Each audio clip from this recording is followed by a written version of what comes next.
Great.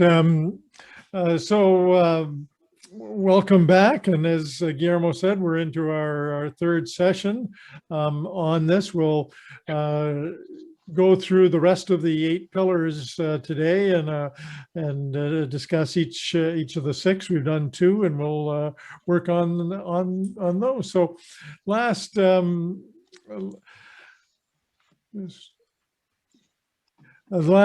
week, Michael Collins from the Institute for Economics and Peace talked about who they are, who IEP is, Australian think tank, been around this is the 14th year, I think. And they put these various reports out on the Positive Peace report and the most peaceful countries, the cost of peace. They do several, particularly Mexico. They're very active in Mexico. They do reports in Spanish as well as German, and various specialized reports periodically from their European office. So lots of literature out there that's available. They take, as Michael was explaining, they take data from a variety of sources. They don't do a lot of this analysis themselves, other than analyze what other reliable sources, some United Nations reports, some university reports on various aspects of peace, and they publish these various reports. And the 2021 reports are just starting to come out. The cost of the one on violence I sent you last week, first for 2021. The Positive Peace and the Global Peace Index reports will be out later this year, and see what countries change. Last week, Chris, yes? Excuse the interruption. Just because we have at least one person who is not here yet. Are you recording today? Yes. Okay. It should be recording. Yes, it's showing recording. Yep. Okay. Okay. Yep. I turned it on last week. I forgot, and it was 10 minutes into it, but it's being recorded now.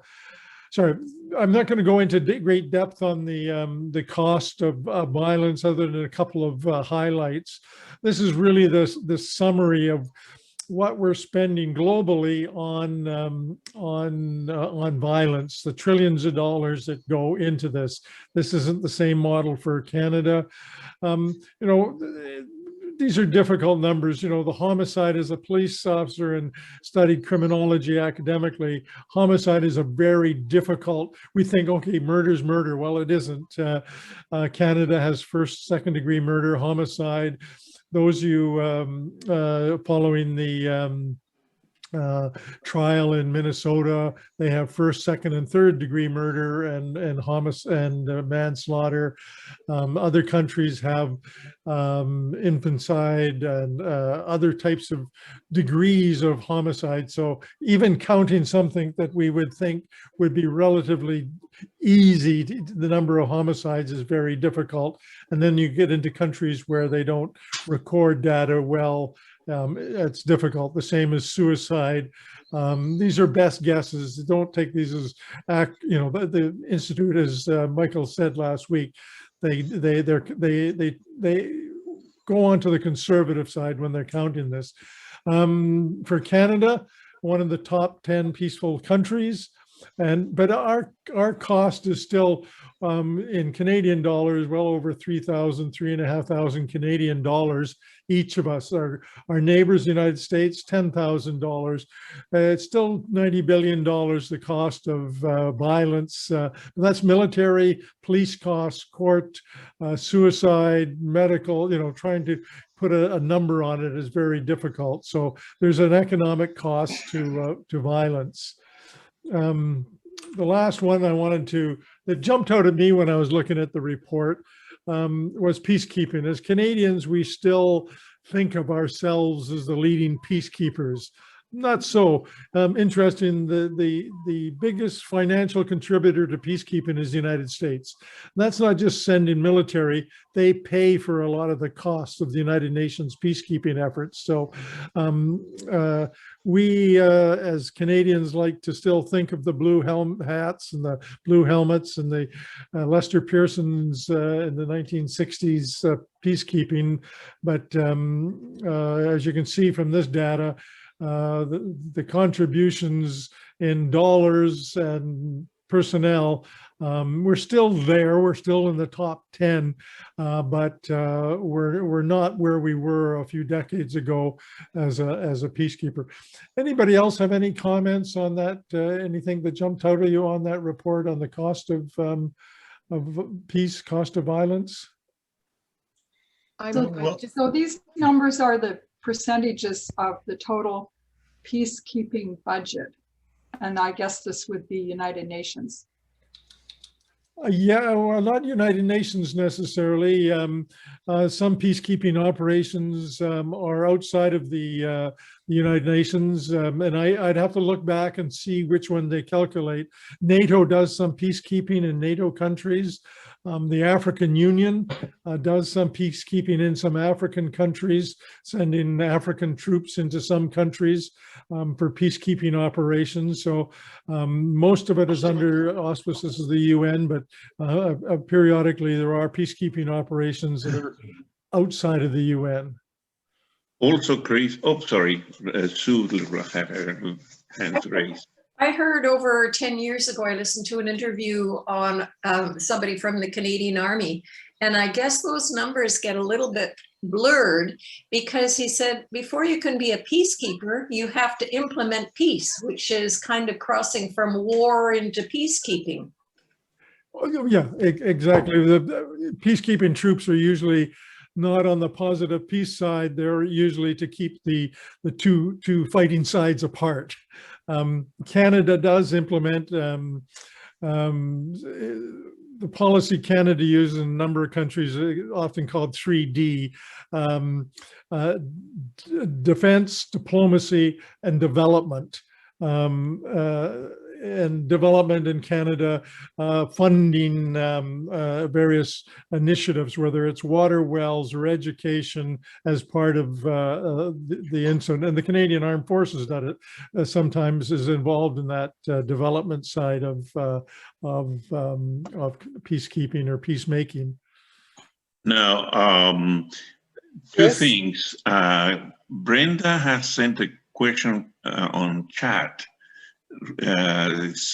regarding the cost of violence. Say, what about countries who benefit economically from violence?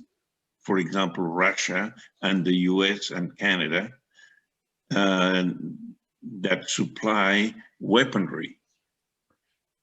Yeah, I'm not sure what about it.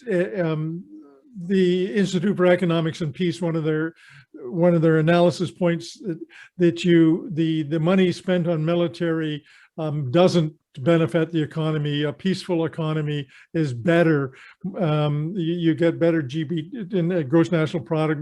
All the indicators are better in a peaceful country. The idea that by investing in building bombs or tanks or a large military is counterproductive, they would argue. So yes, Canada does. We have a military. We produce weapons, and we sell light armored vehicles to various countries. Mm-hmm. And other countries do the same. So somebody else had a hand up. Kathy? Kathy? Yes, I just wondered how China is number 3 as contributing the most. Oh, they're very active. If you in Africa, we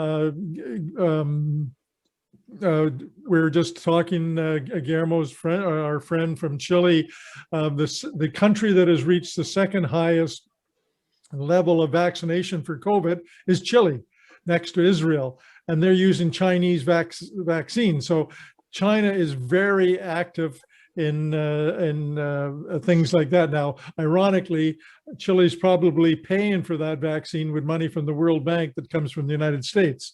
So the United States is probably paying for Chinese vaccine indirectly. I'm guessing.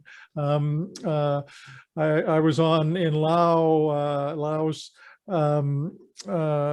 2 years ago for a Rotary project, water wells, and there's a huge high-speed railway being built from China right through Laos. So China is doing a lot of development work in various countries and very active in Africa. So this may not be sending Chinese troops, but they may be funding, for instance, an African peacekeeping mission. China may be funding it. Yeah, and as I sent a video to Kathy Kirkham from Bill Maher, and they own Africa. Yes, Yeah. I remember that. Yes. But some countries, like for example France and the UK, I wonder if part of their contribution to peacekeeping is when they go send troops to their former colonies, like France to Mali, for example. Okay, when there are upheavals. Yeah, I mean, you can look, as we say, trying to calculate these things is difficult. These give an indication of which countries are probably the most active. To say that definitely China's third and not fifth or not first, it's very difficult. We can know the United States is first, and some of the other countries are playing a role. Somebody else had a hand up there. Rod, was that you? Yes, I guess, hang on, I'll divert this telephone call here. Hello. Welcome, Rod. And welcome, Sally. Okay, Karen, I'll call you back. My question was, sorry, if China is ranked number 3, what they're doing, is it really peacekeeping or is it investing? Because all that I read suggests that they build things and lend copious sums of money to these countries, and then 5 years later, when the countries can't pay the debt, they step in and take ownership. So I call that investing, not peacekeeping. Well, yeah, and there may be some of that, and Canada does that too. We donate food, but you hear a donation to Sudan or something during a drought from Canada of so many millions of dollars, but what it really is wheat that we're buying from our own country. So we all do it in a certain degree, but whether that's China's motive, putting a motive on that, we could do the same for the United States. Are they really keeping peace or trying to influence various countries? You know, does any of these countries do it totally altruistically? Well, I think a lot of these countries who get the infrastructure loans, quote unquote, from countries like the US, then the US will they will loan them the money. They will also provide the expertise and much of the capability to actually build the infrastructure, whether it's roads or railways or whatever. And then the country is impoverished because it has to pay this money back. So I mean, I don't know. I really question whether that's contributing to the other measures of peace. Now, before I give the floor to Gail, Jim sent a message on chat that on a per capita basis, Canada is a much higher contributor. Yeah, that's another way to calculate it by per capita of our contributions. You can look at just active military people. Canada's also sent a lot of police. Haiti sent a lot of RCMP, Francophone, French-speaking RCMP officers went to Haiti to work with the police there, even Vancouver police officers after the Balkan War to investigate war crimes. Vancouver police lent homicide detectives that were helping excavate mass graves in after some of the in Bosnia Herzegovina area. So Canada does it in a variety of different ways, and calculating it all can be a real challenge. Yeah. Gail had her hand. Yeah, I was just wondering if how Canada is specifically connected with this for a goal for positive peace. Is there a special government agency that's doing research for a goal for positive peace? I don't know the answer to that. I don't know if Canada has a specific positive peace philosophy in it, but certainly on the development side of positive peace, many of the elements, though we're speaking in this session in a specific way, freedom of the press, education, you could probably check off 5 or 6 of the 8 pillars that Canada through development is very active in. Okay. Anyhow, I didn't. That good discussion, and we weren't going to go into this report in detail, but we have a little bit. But it's good. You'll find far more detail in the whole report on the cost of violence, and it's you're not surprising. This is called the Institute for Economics and Peace, and economics is their underpinning of it. So you're not surprisingly, as a philosophy, they produce reports like this. So let's we're looking at our pillars of positive peace, remembering these eight work together, whether we're talking about economics like we just did, of cost. We're looking at these together, systems thinking. If one is weak, it weakens all of them. If it's strong, it helps. So we're going to continue on. We've talked about 2 of these already: well-functioning government and high levels of human capital. Last week we talked about these 2, and we'll move on and talk about the next 6. Equitable, and it's not equal, it's equitable distribution of resources. So 2 definitions: equitable and equal.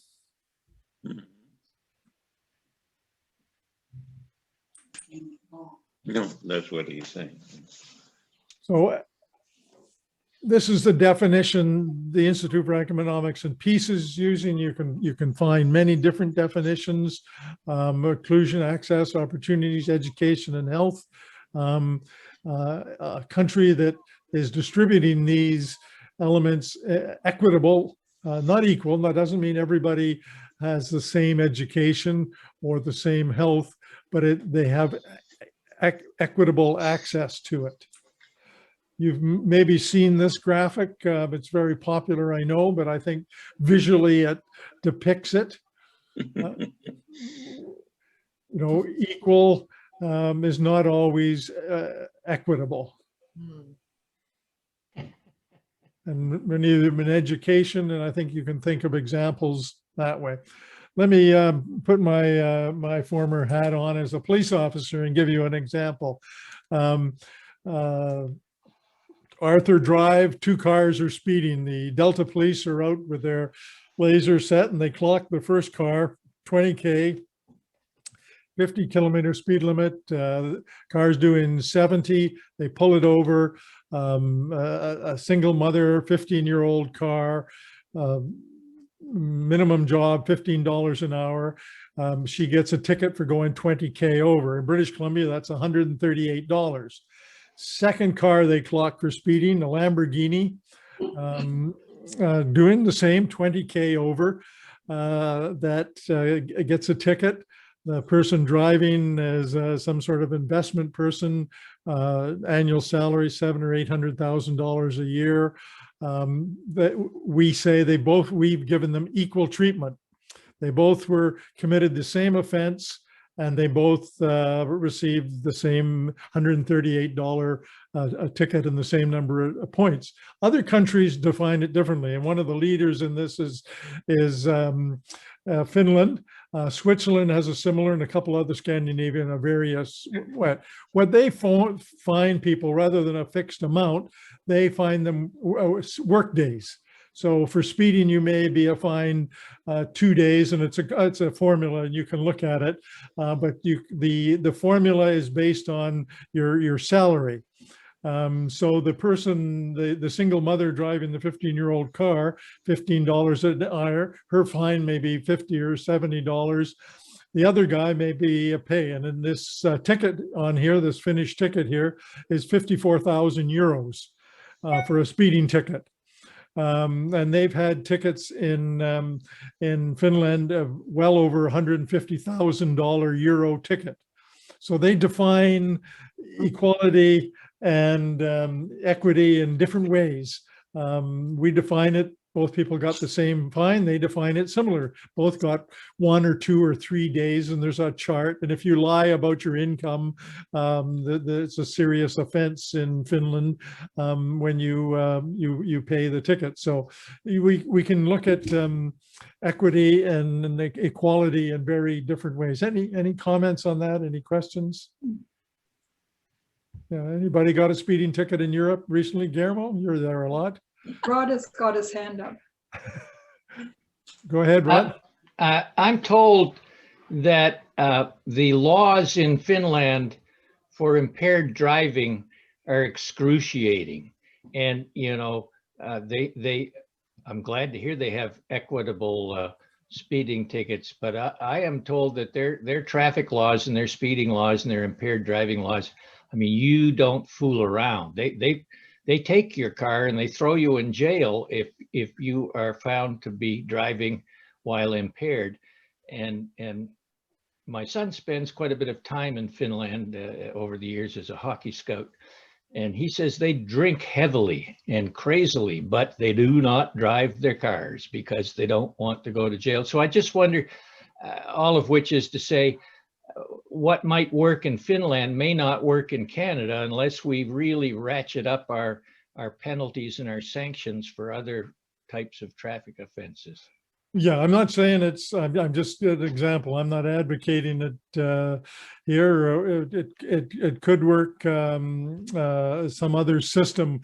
It's interesting to speculate that just paying for traffic, simply paying a fine. And we really in Canada have changed our philosophy on it, drinking, driving. We've gone far more to administrative penalties, particularly in British Columbia, where the criminal sanctions were becoming so difficult to prove, so laborious, and so sucking so much court resources. Far more of the administrative loss of license for drinking and driving, roadside suspensions and thing are more common in British Columbia and other parts of Canada now as well. Other countries, certainly European countries, Australia, they don't need evidence of drinking to get a roadside breath test. Australia does it. They set up on the side of the road, and the next 5 cars come through and are all breathalyzed. Doesn't matter if there's any evidence of drinking or not. The next 5 are breathalyzed, and then they're on their way. Flag over the next 5 cars, and they're breathalyzed, and that's their, so not showing any symptoms of drinking and driving. So different approaches. Okay.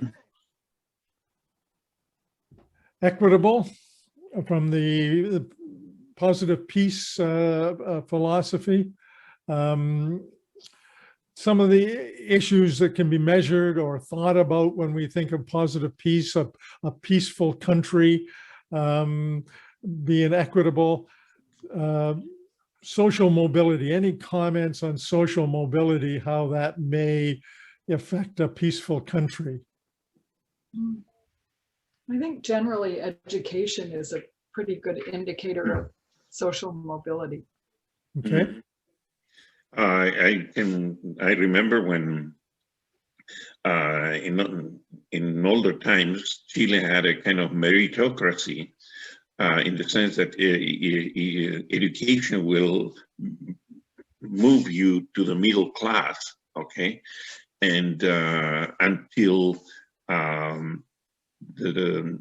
they decided to go neoliberal and they destroyed the public education, and therefore now it's all based on economics, on income, and therefore the possibilities of social mobility are reduced. Yep. Well, you think about it as England, United Kingdom with their, and I've never quite understood why private schools are called public schools, but that's just to confuse us. But their private school system there, where some of these schools, Eton or Harrow or something, that have produced numerous prime ministers. And if you're a graduate from them, your social mobility is almost guaranteed. So a different approach. And we certainly have some elitist similar schools in Canada, but not to the extent of some other countries. And one sort of opportunities, do we restrict opportunities to some people? Sue? My master's was in adult education around the globe, and it was comparing various countries. And what I was really struck with was North Africa really invested a lot in education, only to find out after they educated a whole bunch of their population, they had no place to work once they got educated. So they ended up working back at the little kiosk with mom and pop. Then in Mexico, my experience there was, okay, they had a public education system, but they didn't fund it as well as a private education system. So then I made a school for the kids down there and learned about the British system. And the British system is a black box. They do not, the leading schools that feed into the Harvard and Oxford and all these big schools, they don't have a set curriculum. But if you go to Eton, then you're pretty darn well sure that you're going to get into the big schools there. And then, of course, in the United States, they do it based on taxing on your geographical area. I worked a lot in schools around there, and parents would fight to try to afford a house in a high real estate area, which would obviously have the better school. So, you know, trying to have an equitable system is really a huge struggle. And I don't know that anybody does it. Yeah. And I probably would agree, totally equitable, but we need to lean that way. As a country with positive peace is leaning that way, where certain people, because of their haven't got access, is going to run into problems. Good. So equitable distribution of resources in a country. The next, was there any other questions on that before I jump ahead? Okay. Low levels of corruption, and they're not naive. They don't say no corruption. This isn't the Institute for Economics and Peace, and they thought of the wording of some of these 8 pillars very carefully. They're not just arbitrary. The notion that we should live in a society with no corruption is the way it should be, but they're not so naive. So when we think about corruption, what are we talking about? Anybody want, when we talk about corruption, what do you think of? Well, I'm thinking of governments that want to, you know, personally, for the members of the leading members of the government, amassing enormous resources. Yeah, the traditional, the brown envelope to a politician is what we sometimes, is there other types of corruption? Bribery. Bribery, yeah. Sue? I'm thinking of the Montreal situation and the Mexican situation, that contractors who would get a contract to build a bridge or a hospital, Yep. they start cheating. They don't use the quality materials they claim they're going to, and the bridges fall down and the hospitals don't perform, and so forth. Yep. And We think can of some money that was sent by the World Health Organization to Uganda. And it was meant to feed the people for the first 3 months of COVID and also provide masks. And 1 ventilator was bought and 10 trucks. Yep. Rod, is your hand up there? Yes, I sometimes wonder, the point that was just raised by Sue, is it an ethnicity issue as well? I remember several years back, the front page of Maclean's magazine said Quebec, the most corrupt province in Canada. And the politicians were all shamed. And so then Parliament had to pass a resolution regretting the cover page of Maclean's. But, you know, Quebec is a French colonial-based society, and Mexico is a Spanish colonial-based society. And I'm not being racist when I say corruption in Quebec and Mexico are hands higher, hands over hands higher than they are in perhaps other provinces in Canada or other countries in the Western world. I'm simply raising the question because anecdotally, there is no question about it. It's true. So does anybody agree with Rod, or? I don't know. I don't know if I agree, but I do know that, for example, in certain countries, bartering is part and parcel of the culture. You don't pay the first price.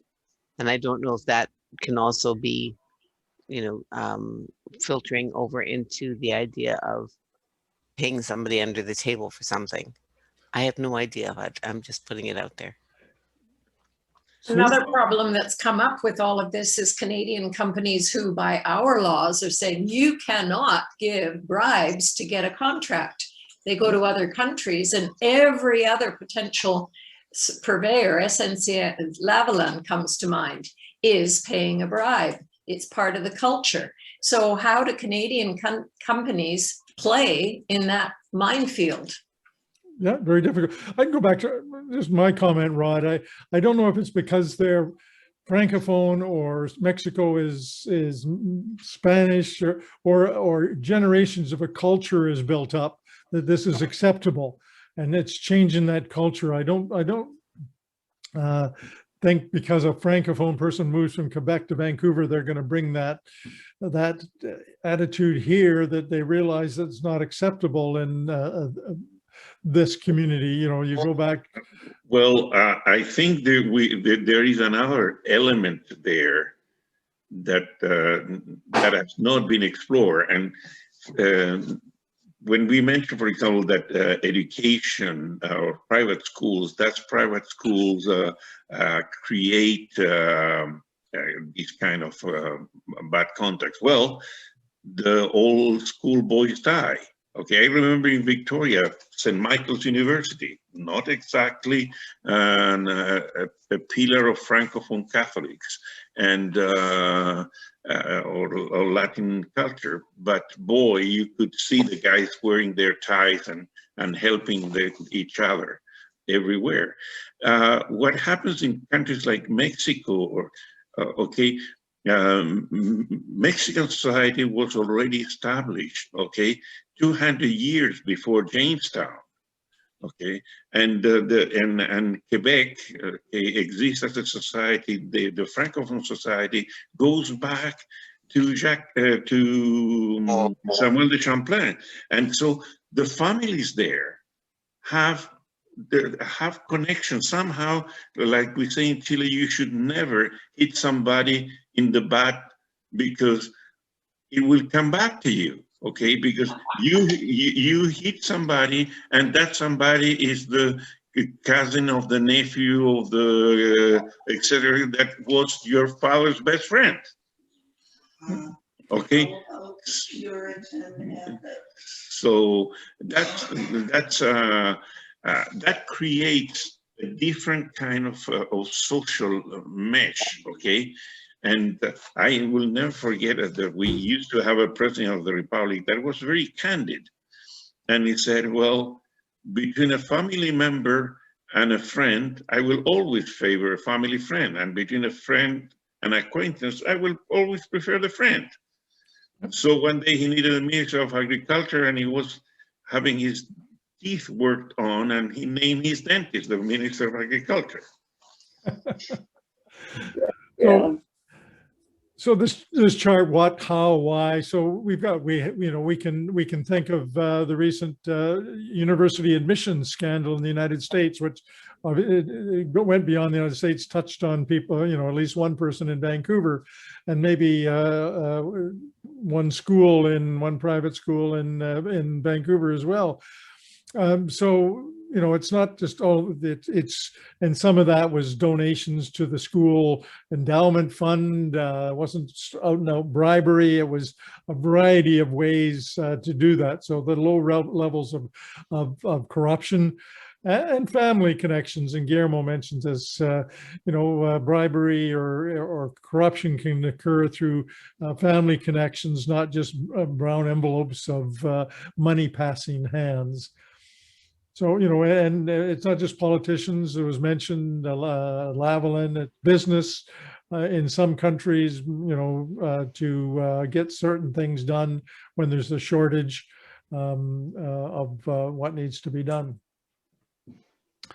Yeah, and then there are the tax havens, and wealthy people dodging taxes, which really affects all of our society. It affects how much money the government has to spend on healthcare and education and roads and all that other stuff. So I think that's something where, the Canadian government keeps talking about trying to close those loopholes, but I don't know how successful they ever are in doing that. Well, we can see from Canada's placing on positive peace that we do relatively well. Does that mean there's no corruption, no bribery in Canada? Of course not. But do we have a gross, where elections are being bought and things? No. This is the definition of the Institute for Economics and Peace use. And you could come up with many various definitions. So let's do a little exercise here. If you just read that over, we'll make you are a director. Think of it as you're one of the people running this this food charity.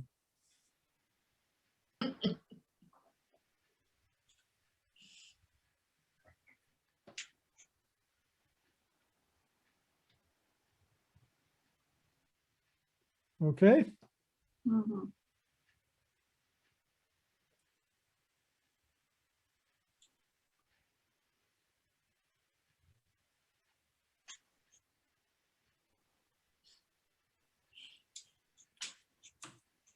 So would you rate this, this is corruption? Mm-hmm. Yes. I would. A learning experience. Learning experience, yeah. Yeah. I would say it's corruption. It's a kind of moral corruption. Yeah. Right? Yeah, moral corruption. Who does it impact? The donor that offered to pay, or the organization in total, or does it simply denigrate the volunteer who cooked the books and sold it at a higher price? Yeah, you tell me. Well, I don't. It's really a breach of trust. Yeah. And expectations. Or maybe it is a Gail, or maybe that person who sold it higher than it could have been purchased elsewhere didn't even know. It's a lack of due diligence on the organization. If they've got a donor say, I'll give you some money, they should go out and find out, well, what should this fridge cost? Yep. Mm-hmm. So we probably answered that, private gain. So we don't know. We we're assuming from the scenario that the fellow deliberately charged more, and plus he got his commission without disclosing that. So what could have been done? Due diligence? What's the standard for any organization buying something like this? Get 3 quotes. Yeah, Yes, exactly, the Ron. 3 quotes, that's the conflict of interest. Any organization, that's rule number 1. You got your 3 quotes, and doesn't mean you don't take the other one. What should have this volunteer also have done? Sort of half disclosure of a conflict of interest. He did disclose he worked for the company, but didn't probably disclose the next thing that he works on commission. But in an emergency social situation, you have to respond with most interest toward the client who's going to receive the benefit. Ignoring the level of what that transaction is and the amount of time it would take to get quotes and the level of diligence. Okay. So how desperately did they need? Were they, was food, perishable food, going to waste because they didn't have a fridge? Was this this has got to be done if we pay more? Tough luck. Or was there time to do all this various types of action? So what do we do with the volunteer? We, there's always a right way and a wrong way. The volunteer, if he had disclosed his interest and said, I can get it right away, but it is going to cost us more money. And by the way, I'll probably make a commission. They might have still bought it through him, but at least no one could accuse him of hiding in the weeds or being corrupt. He was forthright. And that's the right way to do things, I guess. And who knows, that volunteer may have contributed many hours to the organization, and people say, well, he kind of deserves his commission here. He worked so hard for us. So should we run to the appliance company and tell them we were not happy with their employee? I mean, how do we deal with low levels of corruption if we don't speak up? But again, we are confusing here personal dishonesty with corruption. Corruption is a systemic problem. Okay. Okay, based on personal failures, but was the organization, was the food bank corrupt? No. But okay, there was a dishonest person volunteering for so as an example of corruption, I don't think it's so cut and clear. I agree totally with Rod that they didn't do due diligence and getting the 3 quotes. Okay, yep. Or they didn't, because what you're looking here is transparency. Okay, that's the antidote to corruption. Yep. So we want to the 3 quotes, any conflict of interest, maybe a policy on conflict of interest in the organization. Any volunteer needs to disclose any conflict. How about the donor? Do we tell them we spent more of your money than we should have? Definitely. I'm thinking there's a conflict here in terms of how this is being presented, because one is putting in provisions as to how you acquire material things for this particular organization. And then the other is what to do after you spill the milk. Yep. So I'm not sure whether one can actually be discussed at the same time as the other. Like, you can certainly go to the company and say, this is what the volunteer did and this is what we have, and would you consider reimbursing us? But if you're also going to talk about what provisions need to be made to prevent corruption, then that's got to be in the formulation of the organization. Exactly. The whole issue here goes back to what were the policies and standards adopted and enforced by the organization. And as an organization grows, like a society, as they grow, you learn sometimes the hard way, and you put in place the requisite rules and regulations and procedures. So like our new policy statement, we've expanded it in some ways and cut out unnecessary areas in others, but the tighter and better drawn the policy, the better the organization will run. Mhm. So, I would go back to question number one. Is this corruption? And I would say the example you've given is basically a little bit of dishonesty, but as I guess it was Rod or Guillermo alluded, it's not systemic corruption. Systemic corruption is what happens in Mexico, where the police all through the system pay a little bit of money to the higher up, the higher up, the higher up. It's systemic because they don't get paid enough at the low level. Or in Quebec with all their construction companies, that if you don't sign on this company for construction, we're gonna, oh, your cousin will just find a broken leg or a popped knee, or, you know, in other words, violence, coercion, and bribery to get contracts, but systemically. yeah. Remember, this is our definition, and you can debate the definition or use different definitions for corruption. And obviously, if we got into legal definitions, we'd be down a rabbit hole. But this is what we're working with. So the scenario is based on thinking about this for private gain, mishandling relations for private gain. So, okay. Well, So how do we, let's think of our own community of South Delta. How do we measure peacefulness in our community? And we're using this eight pillars of positive peace for peacefulness. So measuring that, what measures could we have in South Delta? Well, I think, kind of humorously, so many times I've driven home to Tawasin and it's, you know, after 10 o'clock and there's absolutely no one on the street. Everybody's tucked into their beds or watching TV. I think, what a peaceful community, but Okay. I'm just offering you a little bit of No, humor.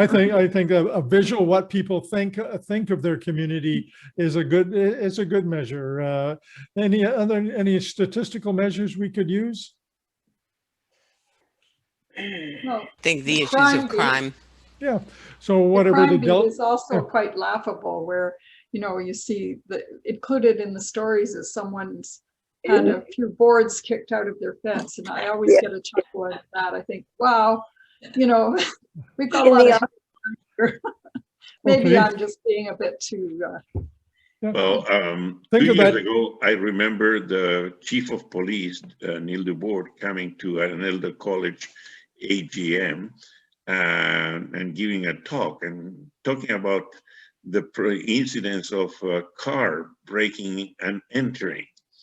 But he was very clear to imply that the main problem was that many people, especially in Tawasin, believe that they have the God-given right to leave their cars unlocked.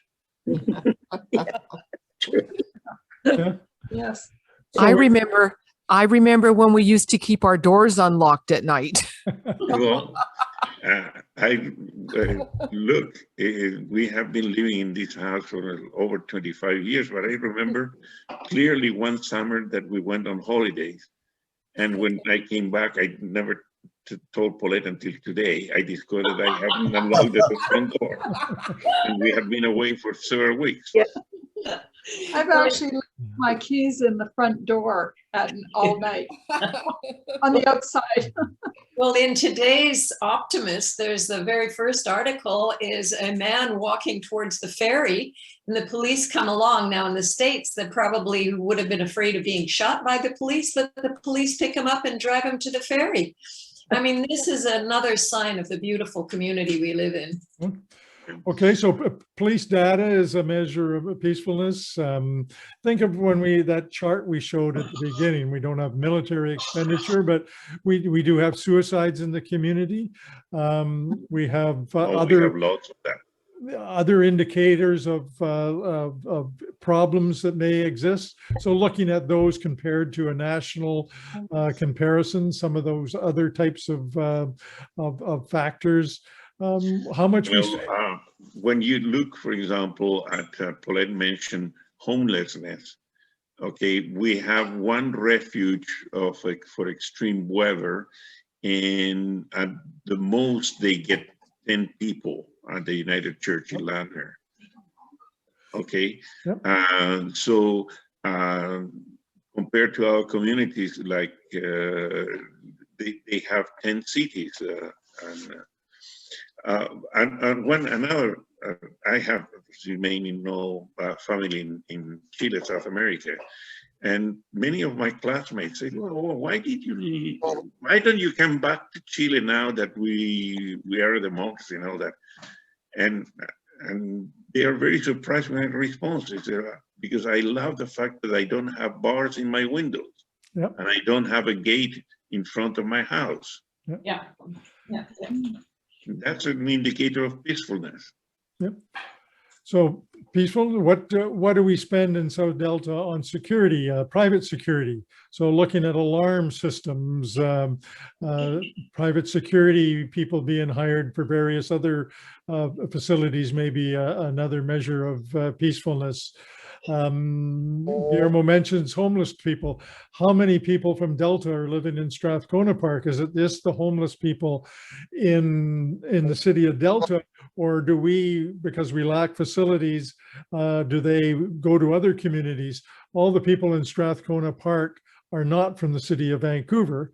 They're from around British Columbia. So is it fair to say the city of Vancouver is less peaceful because they're housing the people where there's no facilities in other communities? So there's there's other ways to measure it. So the point is we could measure come up with some measure of in South Delta of peacefulness. Anything else on that? The only other thing I was kind of thinking of when you were talking about measures might be that Block Watch community program that they have, where they I don't know, but how many signs people have on streets in Tawasin. Yeah, there might be. I don't know if you see more of those in other communities. You don't see too many of them here. Yep. I don't know why that is, but we don't. They do a thing called a victimization. They ask people, were you a victim of certain crimes? And we know some crimes, sexual assaults, are underreported. Other crimes, car thefts are reported very accurately because there's insurance involved. So some crimes we know are the data, we can say that's pretty close to what actually happened, and others we have to guess that sexual assaults are less than what is really going on in the community. So there's that balance for that data. So some victimization, literally doing a survey and asking people how safe do you feel, and be interested, long-term residents versus new residents, if the same feeling of safety is there. Well, let me tell you, in the 20 odd years that I taught at SDSS, I knew that, for example, for the people around the school, the most dreadful night was the night before the school started, or the day after the school graduation. Okay, but does that mean that Tawasin is an unsafe place? Yeah, Rod? Just a comment on Adrian's remarks. Perhaps the reason we don't have too many neighborhood watch or block watch signs and that sort of organization in South Delta, either Tawasin or Ladner, is that there's an overarching assumption that your neighbors will help you and your neighbors will help your children, and everyone is looking out for everyone else, which leads one to conclude that South Delta is a peaceful community. Right. Yeah, that's certainly the case in ours. Like I know all of the neighbors. And we actually do look out for each other. That's absolutely true. You know, we have block parties and everybody, we have each other's email addresses. So thanks for your point. Chris, can I make a comment? Yep, please. My thought was in terms of equitability, and you know, we take a look at all the people who are on this site. I don't think we have enough representation of minority in our community, and I'm not sure that that is not an equitable part of the community. Like, I think of the mayor's task force that I'm hoping to serve on, which is an inclusion and a recognition of minorities of varying sorts, not only BIPOC minorities, but also people who are socially and economically not at the same level, that everybody can own their own home or have their neighbor look out for them. Yeah, and that's what I said. I think we'd get a different answer to how you're feeling safe depending on who you are in the community. And our demographics is changing. I live in the North End Ferry Road area, and those who've gone through the tunnel realize there's 500 new homes being built there. The demographic, the age, and the demographic makeup of the people, a large number of people moving in there, is really going to change Ladner over the next couple of decades. So our community is changing in a variety of ways, and people will react to that in a variety of ways. Anyhow, moving right along. You know, certain clusters, we've talked about these 8 working together, but certain ones that clearly function cluster in different ways. And peacefulness tends to flow. These 4 tend to, when we talk about peacefulness in certain communities, tend to cluster together when we think of these 8. Just keep that these 8 are systems. Okay, let's if they jump on to the next one, free flow of information. Very topical, very in the particular last couple of years, as the types of information we're getting is changing. And this is the definition the Institute for Economics and Peace use.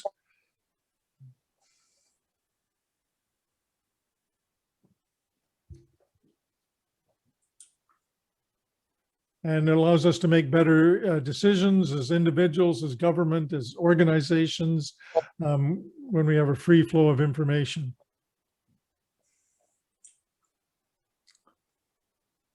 Expanding that definition.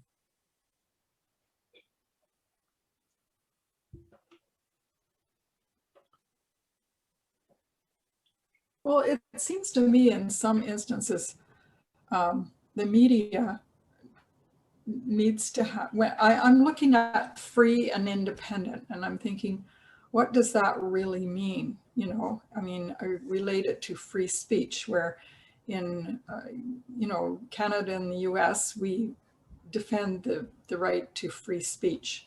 But sometimes that means we have to defend the right of people to say things that are really not very, not contributing positively to our society. So you know, I think there are a lot of independent media organizations that have contributed very badly to the fake news, which has particularly been bad in the US. So I'm kind of questioning free and independent. Sometimes I think there needs to be a little more oversight of media. Do you know, to speak to that, I've got a book that I'm reading about disinformation, and I'm sorry, I'm not sure if the author quoted the exact law, but there used to be a law down in the United States that went back to the 1940s that outlined some accountability in reporting news, and that was rescinded by the government. I think back in I think they said in the 1980s, somewhere around there. I'm sorry, I'd have to go and look the page up. But what the author said, and what I remember the author saying, is that it then reduced reporters to just expressing an opinion. Anyway, I thought that was interesting when I read it. I don't know if anybody else is familiar with that. One of the things that irritates now. Oh, gosh. Do you, Sally? I don't even, I've I never, know Oh, thing, yeah. but I don't have it directly. Guillermo would have it. yeah, you should have it on, all right. Oh, on the class list. Yeah, I could look Yeah, it at was that. on the group email. Well, I'm aware of everybody's time, so we'll continue and hopefully those that are missing can join us. Sort of thrown us all off kilter. We're talking about information, free flow of information. And media. And media, all. So what are the threats in our community, in Delta, South Delta? What are the threats? Are there any? Maybe there's no threats in our community. I'm thinking nothing much happens. I think it's really hard to get information sometimes from our city council. Yeah. And there are key issues there. We don't get timely, complete reports all the time from them. And every politician who stands for power, oh, I'm going to be transparent and I promise that I'm going to give you all the best information right away. And it doesn't happen over and over and over. And sometimes there's good reasons for it, but a lot of times it's personal interest and economic concerns. Okay, transport. Does most of you'll remember when we had 2 newspapers in South Delta? Then we had the Optimist published twice a week, and now it's down to once a week. So it strikes me there's no competition. It's difficult for community groups to communicate. There are some like Ladner's Landing and what's the one in Facebook? Those that are active. Swanson Loop, but those are under the control of who knows. So if they're generally fairly open and fluid, but they're not for political discourse. So I think there's limited ways in our community to share information. And I moving here from Vancouver 15 years ago, I found it. The strangest thing about Delta is how North and South Delta are so divided. There's nothing if you want to know what's going on in the other half of our city, you really have to personally dig it out. It's available. It's probably more in a Surrey newspaper than the Optimist. So we've got these two communities that share the same name. Never the twain shall meet, sort of. Yeah, and there's also, sorry. Go ahead. Well, I'm thinking about, there was a time when I think you could tune into you could actually watch the local council meetings on DCC cable. I don't know whether that's still the case, but with a large company like TELUS, they don't allow that community channel. And I think that's a really valuable asset, that it would be nice if the larger communication companies were required to provide a channel for local community use. Yep. So access there. In British Columbia, any challenges to our free flow of information? I'd like to add something here. Sure. I wonder if we have to rethink the notion of free flow of information being a pillar to peace. And I mean, I would like to suggest that probably the greatest threat to our society that we have now is this whole notion of disinformation, misinformation. And once you drop something and it gets out there, all of a sudden it becomes fact and reality. I mean, you only have to, look at the, the whole thing of the whole issue of masks, or the whole issue of, the vaccinations and, vaccinations and so on. I'm wondering, I mean, the notion of free flow of information in itself scares me because of how it's been taken over the last, well, I suppose it's been happening for a while now, but certainly it's become most concerning at in 2020, 2021. And I'm just wondering if that is really should be a pillar, or at least whether that should be, rethought out. Yeah, well, my question back, I don't disagree with you, but who decides what's fake news? Who decides, is it Facebook? Is it a government agency? Do we really want a government agency to decide what is truth? Do we want Facebook to decide what is truth? Or do you want Rupert Murdoch to decide what's truth? Yeah, Rupert Murdoch, Fox News, the guy that runs Facebook, that's our dilemma. In fact, there was a court case I grabbed off the internet, so it's true. Yesterday in Ontario, the Canadian federal government passed a law where you were to make it illegal to make false statements about candidates during an election.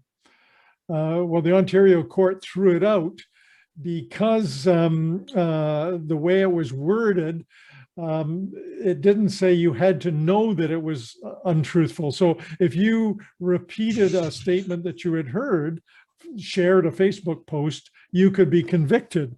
So the court said that the law wasn't constitutional because there wasn't proof. You'd have to prove that the person knew that it was false. So, I mean, we're writing, in Canada, we're debating these issues, and governments are trying to pass legislation, and it's difficult. How do we prove what is true and what isn't true? Sometimes is the difficulty. I kind of agree with the idea that maybe it needs to be rethought in terms of free flow of information. I think it was Goebbels who said, if you say a lie enough times, people will begin to believe it.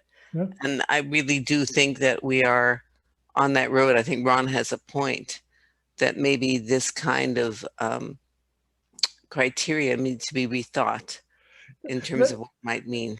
And I think they're picking it more for countries where literally Myanmar, what's the first thing after a coup in Myanmar they do? They control the TV stations, the radio stations, and now the internet. They control the free flow of information. So you don't even know what's going on in the country. It's difficult to get information in and out of the country. So we think of it as somebody lying or slandering a politician at a local level. In global context, it's governments taking control of the media totally. So different factors. Yeah. Could I just? Yep. Go ahead. Go ahead, Adrian. Oh, I don't know if this is quite related to free flow, but I think what they're suggesting is that there's kind of a difference between, like, when you're talking about politicians, like making wild, outrageous accusations against people like Hillary Clinton, and saying that she's a part of some cabal that is, sacrificing children, and putting these things out on the internet without. I mean, we know they're wild, Yeah. but but just putting out like a rumor, and there's absolutely no evidence to back it up. And so it's sort of being suggested that what we need to do, because people genuinely believe these people, one of the authors that I read said that, you have to take people who believe in wild conspiracy theories seriously, because they are genuine believers. And but what we need to do is to educate people on being able to distinguish between fact and fiction, and to think about just which sources are you really going to trust? Are you going to trust something that somebody or some unknown organization on the dark web put out, or are you going to believe something that is in an academic journal? Understanding, what is bias, and looking at what different trends are happening. So I think maybe it goes to in not shutting down speech, but educating people to make making more thoughtful, considered choices. Okay, can I comment there, Adrian? Sure. Do you think that somebody that believes that Hillary Clinton is in the basement of some pizzeria, okay, abusing children, or that Bill Gates is implanting chips through the vaccine, do you think you can educate that person? Maybe not. You're not going to get everybody, but at least explaining to people or providing opportunities for most individuals to understand the difference would be helpful. Yeah. I mean, what else are you going to do? You're not going to get everybody. Yeah, no, but we're talking about at least 35 million of American voters. Believe that. Well, Yeah. yeah. Well, I'm not sure all the voters believe that, but No, I put just half of the 70 million. yeah. Yeah. Thank you, Guillermo. Okay. This is what a group called Freedom House, a pretty reputable group, come up with the threats to the media. So you can look at this, and some of these clearly don't apply to Canada, but we can think of some that probably do. Who owns the media and controls it? And we've got an issue, was it Rogers and Bell amalgamated? Was it Rogers and Bell? Yeah. So, Shaw. Yeah. Shaw, yeah, Rogers and Shaw, amalgamating, reducing the competition, control over it. Certainly, trolls were being inundated with false information from some places, so that is an effect. I don't know of any violent groups who have threatened media, but you can see it certainly happening in Canada. Chris, I wondered, is this also, when you look at the countries that we were talking about in terms of their violence and their conflict impact, many of those folks don't read, they don't write, they don't actually have access to newspapers or even television or if they have cell phones, then that's lucky. And then I'm not sure how they get their information at all. It may be just from their community leaders or whoever. So I'm not sure that we're not judging this on a very westernized basis. We are, but controlling the media in other ways in even those countries. And you mentioned cell phones, and cell phones tend to be fairly cheap in those countries where people buy their time on their cell phone with a chip in the market. Get a lot of information, or newspapers being posted in the market. There is a flow of information. Radios is still, an AM network that we've almost abandoned is still popular in some of those places.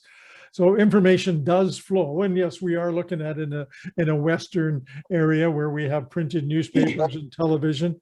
But it's good to think about who controls the flow of information and what impact it has on press freedom. Here's another group. What about those countries that have leaders that are alleging that this virus, if you just pray, you're going to be fine? Yeah. He's not dead.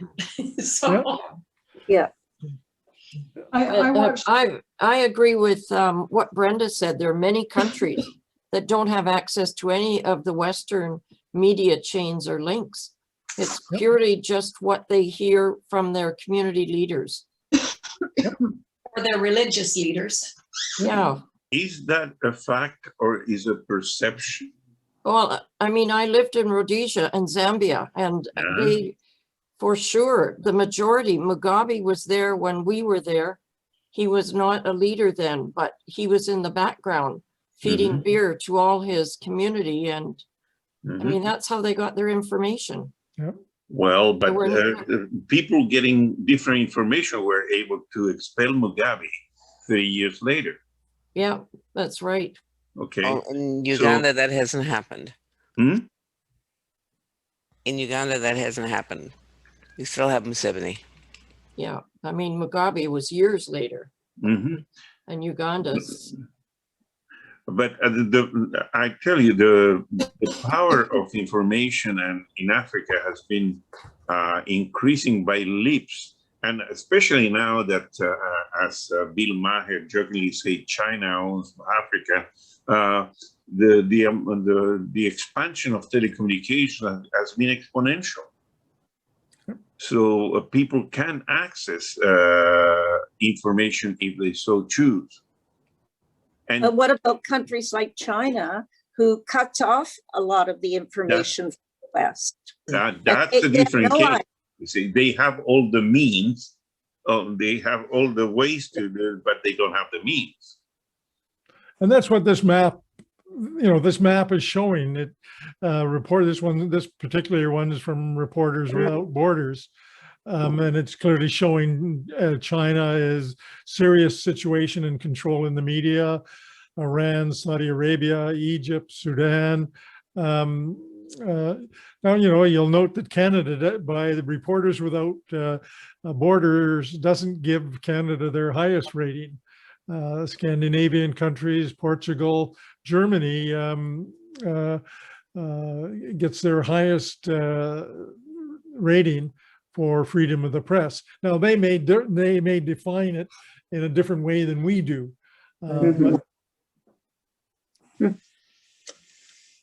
Yeah, that's really interesting. Looking at things from a slightly different angle, I just listened to an interview. It was really interesting because I'm trying to understand how people come to believe some of these outrageous false news stories. He's written a book called Useful Delusions. And he also, sorry about that. Sorry, I have to take this call. Anyhow, Useful Delusion. Yeah, I think, one of the things we're skating around is we all want to, probably everybody believes in some control of information. It's where that line is and where is the balance. It's like child pornography we can all agree on until it's artistic. A photograph different from a painting. And when we decide that a painting of a child is pornographic, who's harmed? So drawing that line of where to control information, we want to control information when it's clearly bizarre, but who decides? Who decides? Do we want a government agency to do that, or do we want a private or some quasi-independent group? So, well, but that's why we have courts. If you have a beef with the information, you sue for libel, or for whatever, and you prove your case in front of a judge. But the courts also suing people has been, and that's why we've got these anti-SLAPP legislations. Conrad Black we all know who Conrad Black is, I assume, was famous for suing everybody that said, or even talked, they might be saying anything against him. Very few of the suits ever went anywhere, but he could drain the financial resources of a small magazine or newspaper or publishing house by using those very courts, Guillermo, to stop anybody saying anything he didn't want against him. So, once again, it's that trying to find that balance. What's that royal lady the Megan lady in Meghan California. Meghan Yeah. Markle. Yeah, just- she's suing everybody too. Yeah, she says Oh. successfully sued a newspaper in the UK. Most analysts said she wouldn't have got past first base, in the United States. She wouldn't, the libel laws were so different that she couldn't have achieved that result in the United States. So once again, they seem to be deciding to use the courts to control what's said about them. I can't see anybody, but I have my hand up, but is it not an issue of balance? I mean, we want more than a drip of communication, but we don't want a fire hose. So somewhere who is the filter, who does the filtering? But what we want is when we turn on the tap, we want a moderate flow of information. We don't want the fire hose, and we don't want to be restricted to a drip. Yep.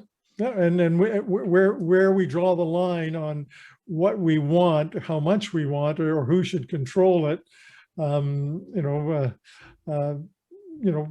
is difficult. And we've got a huge, and most of us use a tiny portion of it. We can get every American network on our television, but most of us choose two or three news sources to get some sort of balance. And unfortunately, some people, watch Fox News all day and get a particular view of the world. So it's can be different, or CNN or CBC or whatever your choice is. Anyway, free flow of information, one of our pillars. Good relations with our neighbors. Our neighbors just give us 1.5 million doses of vaccine, so we're feeling warm and fuzzy. Kathy, to your country. Oh, you're welcome anytime. Not sure how the people in Point Roberts agree right now. Yeah. Friendly with Canadians. Let us in. Well, they got an exemption. Did they? Yes. When? What I noticed about It that was a vaccine. month ago that Canada and the US agreed on an exception for people from Point Roberts, that they could cross the border without having to submit to the 14 days quarantine and all that. Well, it it has was, been going on already for over a month. Yeah. well, it was on the news yesterday. 2 people were not allowed to come across for medical. Yeah, Oh, exactly. well, that's different. They're coming in. They're coming from Point Roberts. They just wanted to go to the doctor for appointments. Oh, I'm Yeah. not sure, Guillermo. I think that well, I it was, remember, I just, Paulette and I look at each other and say, because it is clearly stated that they had negotiated an exception for Point Roberts. It was just on yesterday. They featured it twice. I saw it on news broadcasts. A woman and another gentleman that looked awfully familiar to me, like we've seen him before. And he wanted to go to the one of them with the eye doctor. Mm. Yeah. Yeah. Okay, let's wrap up with, we'll quickly go through this pillar, and then I'm aware of the time. So relations, good relations with your neighbors. Think about each of these. We started 3 weeks ago talking about this when we talked about systems, looking at that. Who's your neighbor in a personal sense? Who do we think of there? The person who lives next door or in your immediate neighborhood. Could be your neighbor, even in your own house. It could be your spouse, your family, or people in your own house. So Yeah. you're, good relations with that interpersonal neighbors, people you come in contact with through organizations, local government, regional government, national, global countries. So getting along obviously is our closest global neighbor is the United States, but we need to get along with Europe and Asia as trading partners, and we deal back and forth. And COVID has really, shown how important those connections are when we suddenly close them down. Mhm. Chris, do you have any assignment for us for our last session? Yep, yeah, just to get study for the final exam and then Oh, Guillermo, he's happy.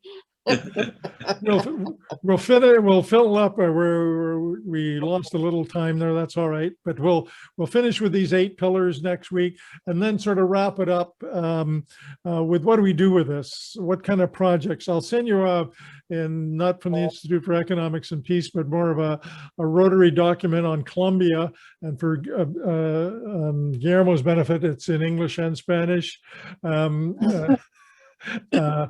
A series of projects that were done post 2 years ago in Colombia, supported by Rotary to support the Colombia Peace Accord. You recall that with the FARC guerrillas, Colombia signed a peace agreement that is still finding its way, and a number of projects were done with Rotary clubs and YMCA, and this project just highlights a few of them. So just thumb through it, and I'll send that out to you with the recording. I'll have to see if we can blend these 2 pieces of the recording together into one, and take a look at that document, and we'll finish this up next week. Any last questions? Well, thank you very much, everybody, and especially thank you for being so able to jump back at the end. I was phoning you, and your phone